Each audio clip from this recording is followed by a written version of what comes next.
الحمد لله رب العالمين وبه نستعين على أمور الدنيا والدين والصلاة والسلام على أشرف الأنبياء والمرسلين وعلى آله وأصحابه ومن تبعهم بإحسان إلى يوم الدين أما بعد قال الله تعالى في كتابه الكريم أعوذ بالله من الشيطان الرجيم يا أيها الذين آمنوا اتقوا الله حق تقاته ولا تموتن إلا وأنتم مسلمون فإن أصدق الحديث كتاب الله وخير الهدي هدي محمد صلى الله عليه وسلم وشر الأمور محدثاتها ألا وإن كل محدثة بدعة وكل بدعة ضلالة وفي رواية وكل ضلالة في النار. أما بعد, para jamaah sholat maghrib, bapak-bapak, ibu-ibu, hadirin hadirat yang dimuliakan Allah, alhamdulillah senantiasa kita memuji kepada Allah atas seluruh apapun yang Allah berikan kepada kita pada hari ini. Rasulullah menggambarkan menakjubkan sekali karakter seorang mukmin. Ya. Ajaban li amril mukmin, kata Rasulullah. Sungguh luar biasa sikap seorang mukmin. In asabathu sarra syakara. Ketika satu saat diuji oleh Allah dengan kenikmatan, dia syukur. Wa in asabathu dharra sabara. Ketika ditimpa dengan musibah, dia bersabar. Dan kata Rasulullah, wa laisa dzalika illa lil mu'min. Sifat itu tidak bakal ada kecuali bersama orang-orang yang benar-benar beriman. Ini mau dan biasanya orang jualan sepi. Ya. Kira-kira kalau kita ditanya jualannya gimana? Sepi, kok sepi kenapa? Tidak terus.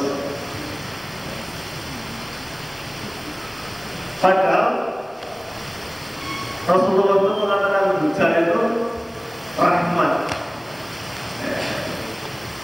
Dodol gorengan sepi, ya, untuk males untuk ya. Kita katakan wah hujan terus bangkrut. Maka sikap yang terbaik dari Rasulullah, kalau dia orang yang benar-benar beriman, dua sikapnya. Ya. Dan Umar mengatakan, saya tidak ngerti sabar menjadi muslim kaya yang bersyukur ataukah miskin yang bersabar. Yang saya yakin dua-duanya mulia di hadapan Allah Subhanahu wa Ta'ala. Maka apapun yang kita dapatkan, sakit, musibah, kematian, rezeki nomplok, itu bagian dari ujian Allah Subhanahu wa Ta'ala.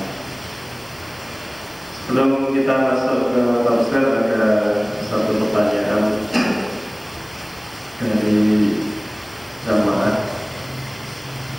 tentang konsultasi harian. Harusnya ke Mama Deden.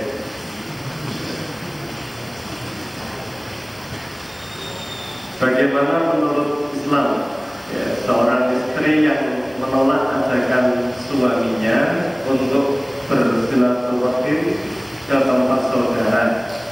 Ya, jadi ada seorang bapak, suami ngajak istrinya, ya, istrinya menolak. Alasannya, saya ada jadwal taklim, ya, sama guru ngaji saya. Kalau di sini bahasanya guru tarbiyah atau murabiyahnya. Bagaimana dalam Islam memandang, ya, seorang perempuan, ya, ketika dia masih sendirian, lajang, ya, maka ketaatannya terikat dengan kedua orang tua. dia menikah. Maka setelah menikah, ketaatannya itu mutlak kepada suaminya selama dalam hal-hal yang baik atau maaf. Bahkan Rasulullah SAW bersabda, andai kata orang itu boleh hormat sampai sujud-sujud, sampai nyembah-nyembah, sungguh yang aku perintahkan nyembah adalah semua istri untuk nyembah kepada suaminya. Itu saking betapa kuatnya seorang suami, kadang-kadang tak terbatas.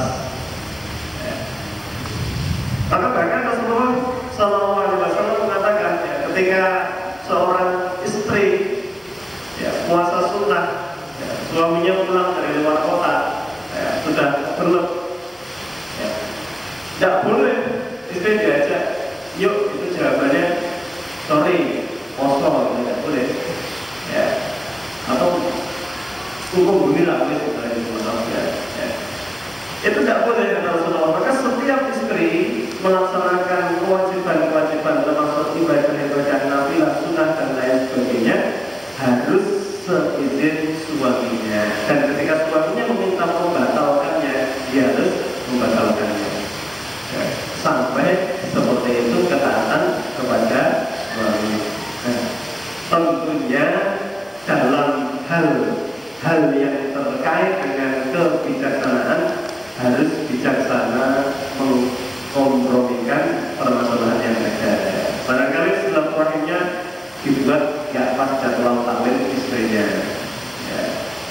Atau kalaupun istri, maaf nanti dalam hati Rasulullah mengatakan, sekalipun suaminya mengajak pada jam puasa harus membatalkan puasanya, ya suaminya ngajaknya di luar jam puasa, barangkali begitu lebih dapat dua-duanya. Jadi kalau dalam konteks Islam memang betul ketaatan istri adalah di bawah ketaatan suaminya, di bawah pemandu suaminya. Bahkan tidak boleh ketika sudah berkeluarga itu dia masih buah-buahan, alias mengedepankan ibunya, itu harus dirubah seperti itu, karena seorang istri di bawah kendali suami. Saya kira demikian terkait dengan pertanyaan yang ada. Kita masuk dalam kajian tafsir.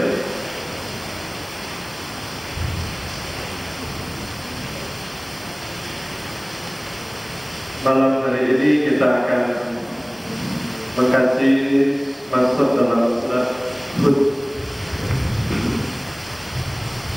Surat Hud. Kalau urutannya surat yang ke-11.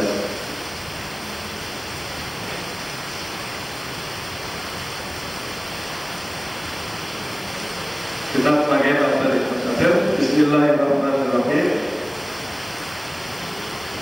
Surat Hud, surat ada peristiwa menarik disebutkan dari sahabat Ikrimah, putranya Abu Jahal. Suatu hari Abu Bakar datang ke rumah Rasulullah, melihat Rasulullah itu rambutnya banyak berubah, sudah memutih. Abu Bakar tanya, Sa'altu Rasulullah Sallallahu Alaihi Wasallam, saya bertanya kepada Rasulullah, ma saya pakai Rasulullah, Anda cepat sekali rambutnya berubah, mikir apa? Qala Rasulullah menjawab, saya tertibur wal waqi'ah wa amma yatasahaluna wa idza syamsu kuwirat. Abu Bakar, rambutku itu berubah jadi memutih seperti ini karena kebanyakan mikir 4 surat, Surat Hud, surat Al-Waqi'ah,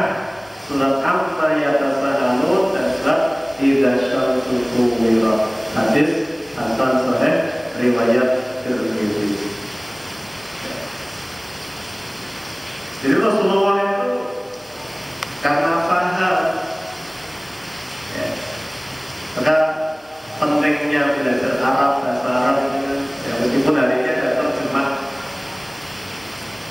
Parlemen Agama ya. Allah sudah mengatakan inna anzalna ya, Qur'anan Arabiyyan ya. Al-Quran itu kami jadikan, kami turunkan dalam lughatun Arabiyyan, bahasa Arab.